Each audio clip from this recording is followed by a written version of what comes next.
6:14, bringing up to date if you're just joining us. We are continuing to follow deadly weather in Massachusetts. Some of the aftermath right now of what happened in Springfield, at least 4 dead. Yeah, a tornado touched down several places, knocked down trees and power lines. We've been looking live at some of this video, Gil, and you said this is pretty indicative of exactly what happened. Yeah, I think you're going to hear about this being an EF4 scale tornado. This is no small deal. This is much more powerful than Bridgeport. I mean, look at that building, the entire top level, and then on the left side, 2 levels.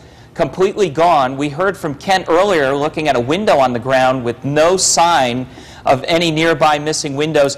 We had the wider view that actually showed the tracks so clearly, and our weather producer Sam and I were just looking at this going, this is amazing stuff for New England when you can look at this kind of destruction here. I think we're only starting to get a small piece of what's coming out of this part of Massachusetts with the daylight now. They're really going to be, you know, probably bringing up some new issues. And yeah, go ahead, Chris. It looks like these folks that are walking along here. Is it this early? Are these experts, you know, determining the I don't know. They may be searching. That could be some of the rescue teams, because I see some dogs there as well, Kristen, if you look closely.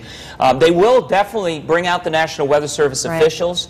We have great video surveillance of this to confirm with my eyeballs it was a tornado. The question is, as we were all talking about, was this one tornado with multiple touchdowns, or was this a tornado that weakened, reformed, because there is damage that extends all the way to eastern Massachusetts. Yeah, they're saying 20 miles from Springfield there is considerable damage. And then the thing about our crew that I was concerned about last night covering this, another funnel cloud formed right in the same area yesterday after the initial tornado moved through. So it's unfortunately a scary reminder for us here in Connecticut of what the possibility is.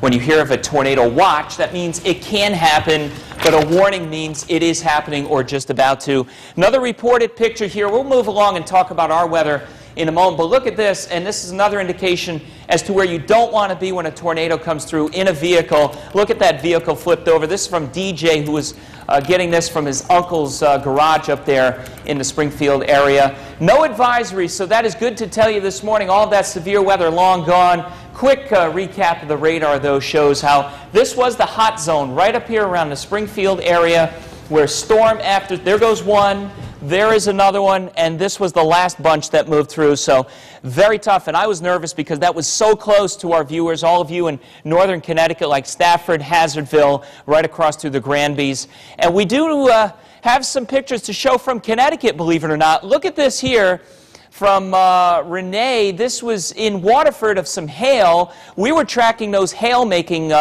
thunderstorms as well yesterday that moved through. So thank you for the reported pictures, photos, videos. We always appreciate your help. Just remember, if we get anything else this season, and it is early for this activity, always be safe and stay away from any down power lines.